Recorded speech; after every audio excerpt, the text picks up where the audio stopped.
Alright, Shalom. I'd like to start this video by giving all praises to the Most High Yahawah, Ba'ashem Yashai, Ba'ashem Rakakwadash. Double honors to the apostles and the elders at Great Millstone, and salutations to the Akim that pushed his word in truth and in sincerity. It's the brother Yarami here again with an on-screen lesson, and the title of this lesson is "The Sabbath is More Than an Observation Task." Okay. The title of this video is "The Sabbath is More Than an Observation Task," because through the Spirit, man, we all brothers that know about this truth, man, that's been in this truth for a minute, should know how to determine the Sabbath days, man. The apostles tell us, and sometimes they don't tell us, because that's an incentive, for brothers to take it upon themselves to use their own initiative to work out how to calculate the coming in of the Sabbath, man, and the new moon. Because at the end of the day, the scripture says that we are a nation of kings and of priests, man. Now, the priesthoods first started with the tribe of Levi, and I believe it was the tribe of Ephraim. They had the ability of reading the skies, man, and determining when the year came in, the new moon came in, the Sabbath, and the reading of the sky, according to prophecy, man. But then the priesthood was open up to all of Israel, man. So it doesn't really matter what tribe you're from, you're a priest unto Yahawah. And the fact that you're in this truth, pushing the word, man, you're a servant of the Lord, man. So we are prophets and we are priests, man.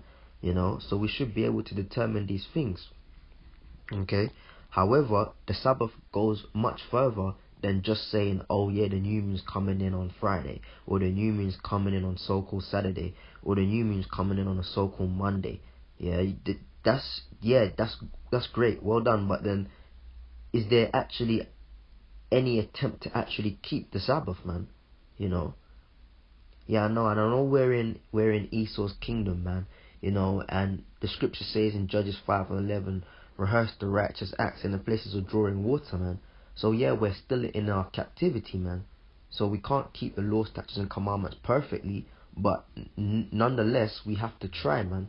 And it must be said, man, that sometimes, starting with myself, included, and other brothers, man, through the Spirit, I can tell, man, we just don't try, man. Oh yeah, it's the Sabbath Thursday. Like for instance, this cycle is so-called Thursday to Friday evening, and then we just say, oh yeah, that's the Sabbath.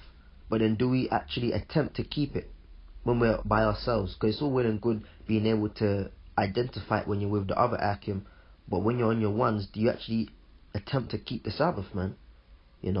Just saying, oh, it's the Sabbath, or it's gonna be the Sabbath on such and such a day, is not keeping the Sabbath. That's identifying the Sabbath. Esau can identify the Sabbath, okay? And where I say that is because anybody can identify when the Sabbath is, but you or we who are meant to keep it, are we keeping it? And yeah, we're under grace, so if we just can't keep it because of work circumstances or whatever, then that's between you and the Lord. That's not my place to say. By the end of the day, we have to strive to keep it, man.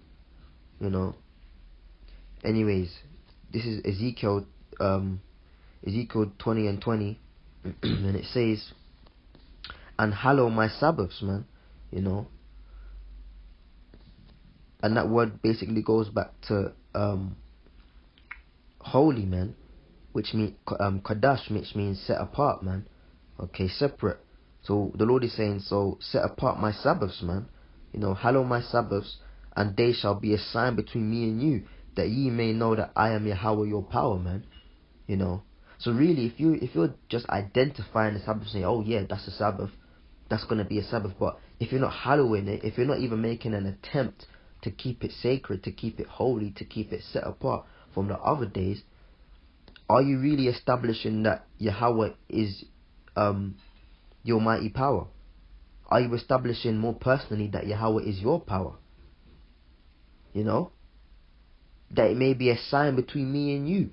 Do you know how deep that is, man? Do you know how significant that is? That the Sabbaths are a sign between Yahawah Ba'ashem Yashai and Israel, man, pertaining to the elect in this time.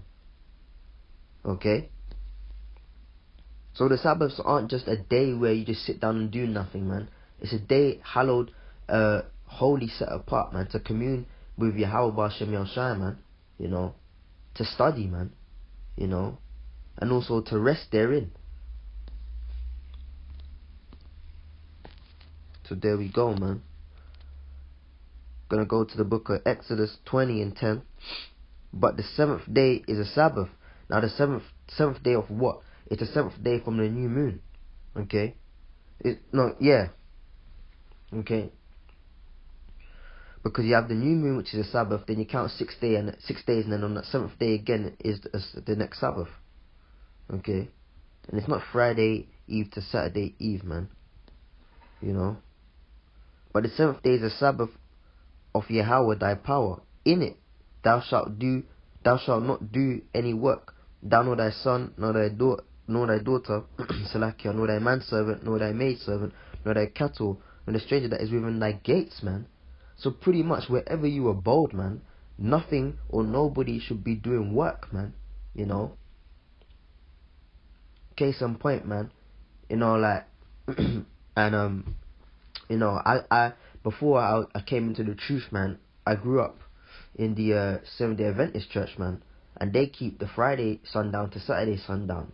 Now we know that in itself is going off, but you know, they're closer than many other Christian denominations, man. You know, so like in my house growing up, like if there was work that needed to be done to the house, like the window cleaner used to come on a Saturday, man. My mum would say, don't come within our gate and do the work. And of course, the window is on that in front of the house, so it's within our gate. And she told the guy many a time, she caught him doing work, cleaning the window, and she used to tell him to get down, and she refused to pay him, man. I ain't paying you your £5, man, because I've told you before, don't do work within my gates on this day, man. And she stuck to that, man. Now we know that the Friday sundown to Saturday sundown is not the Sabbath, but nonetheless the principle was there, man. And give credit where it's due, you know. There was an attempt there to keep the Sabbath, man, you know.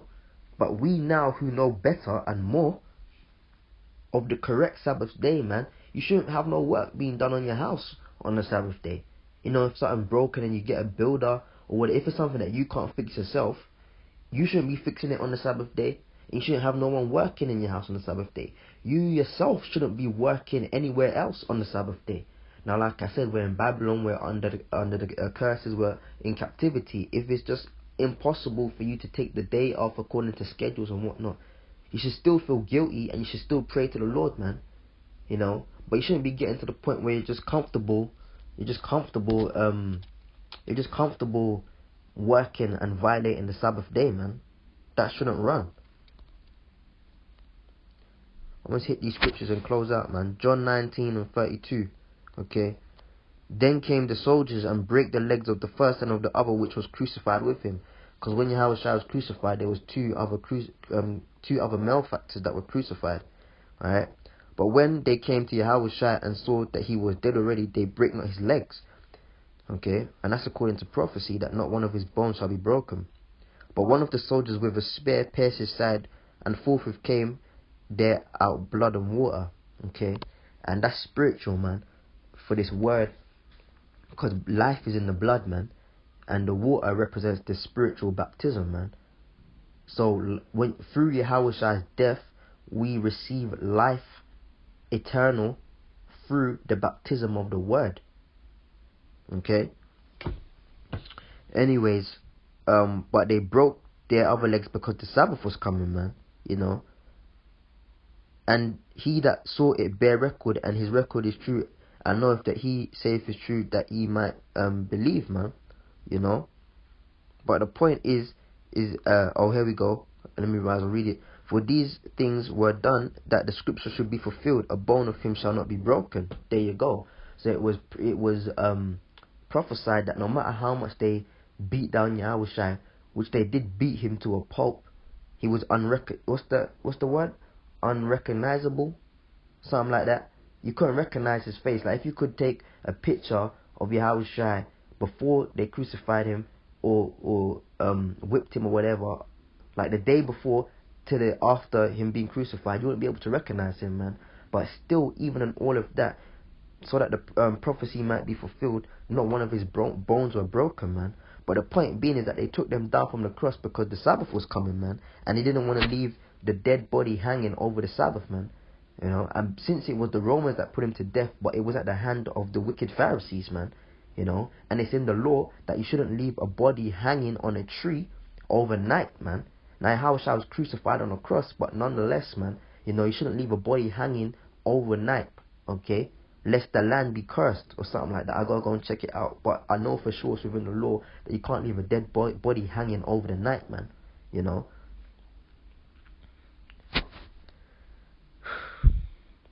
John 20:1.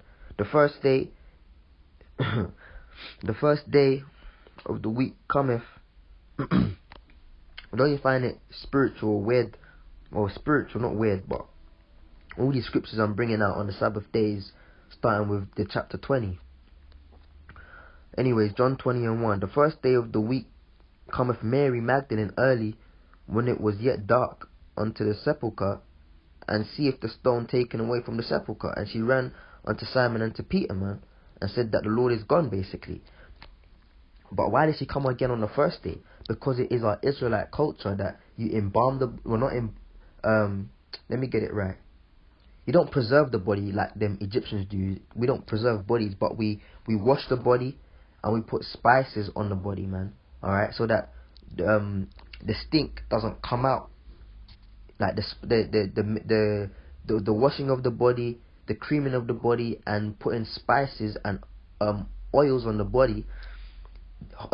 That's done in respect, so that when the body starts to decay, that the smell of the ointments override the stench of the decaying